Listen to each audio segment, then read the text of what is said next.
الحمدللہ رب العالمین والصلاة والسلام علی سید الانبیاء والمرسلین اما بعد فاعوذ باللہ من الشیطان الرجیم بسم اللہ الرحمن الرحیم ان اللہ وملائکتہ یصلون علی النبی یا ایھا الذین آمنوا صلوا علیہ وسلموا تسلیما۔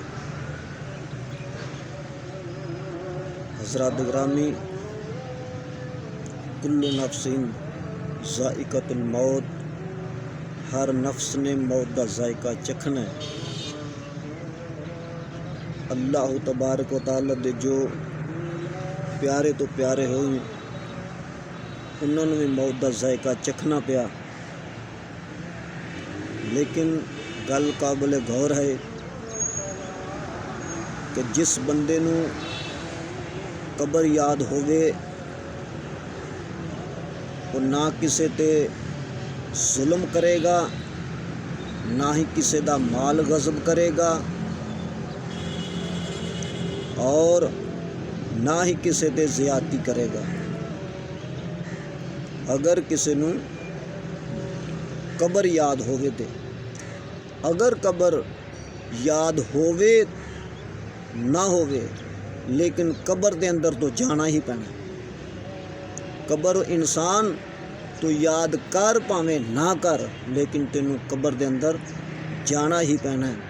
تو جس وقت قبر دے اندر جائیں گا اس وقت تینوں پتہ لگنا ہے کہ میں دنیا تے رہ کے لوکاں دے نال ظلم و ستم کردا رہا، اور لوکاں دے مال غصب کردا رہا، اور لوکاں دے نال جاستیاں کردا رہا۔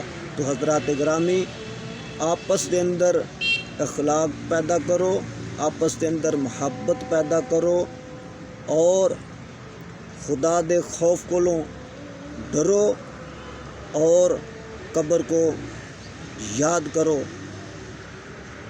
حضرات گرامی،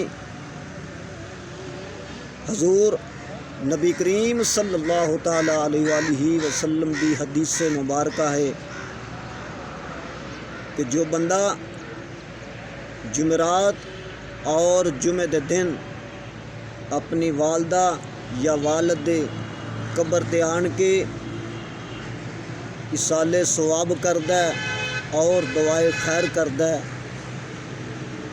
اللہ تبارک و تعالی اس بندے نو 2 حج تے 2 عمریاں دا ثواب عطا کردا ہے۔ تو دعا ہے کہ اللہ تبارک و تعالی سانو اپنے ماں باپ دی قبر دے اتے آن کے ایصال ثواب کرن دی توفیق عطا فرمائے۔ الصلاۃ والسلام علیک یا رسول اللہ وعلی آلک واصحابک یا حبیب اللہ۔ الصلاۃ والسلام علیک یا رسول اللہ وعلی آلک واصحابک یا نبی نور اللہ۔